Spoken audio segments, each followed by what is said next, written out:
C'était en 2014. On jouait une pièce de Léonore Confino que j'adore qui s'appelle Les uns sur les autres. On jouait au Théâtre de la Madeleine. Dans cette pièce, il y avait dans les rôles principaux, il y avait Agnès Jaoui et Pierre Vial. Pierre Vial, donc fameux comédien qui a une énorme carrière à la Comédie Française, qui avait à l'époque dans les 85 ans à peu près. Et puis on jouait 2 fois le samedi. Et puis un samedi, 16h moins le quart, Pierre n'était toujours pas là. Donc là, on commence à s'inquiéter parce qu'alors Pierre était toujours là 2 heures avant dans sa loge, il avait besoin de se concentrer, il était là très très en avance. Puis là, il n'était pas là, donc on appelle chez lui, ça répond pas. Enfin, on se demande où est Pierre et on réussit à trouver les coordonnées de la concierge de l'immeuble qui monte dans l'appartement de Pierre.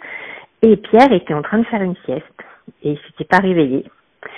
Donc il restait 10 minutes avant de monter en scène, donc elle le réveille. Pierre, complètement affolé, m'appelle en me disant là, je prends un taxi, j'arrive, mais je serai pas là avant 4h30. Et la représentation commençait à 4h.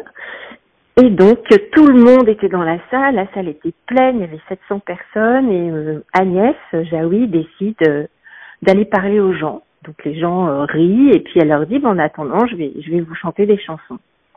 Et voilà Agnès qui fait chanter 700 personnes pendant une demi-heure.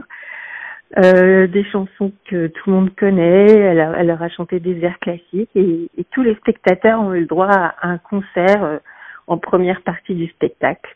Et ça, c'était un moment exceptionnel que j'oublierai jamais parce que la représentation, Pierre est arrivé, il était en transe, donc il a été merveilleux d'émotion, tous les acteurs étaient à fond pendant la représentation, donc la journée a été extrêmement forte à vivre. C'est un beau souvenir que je conserve précieusement.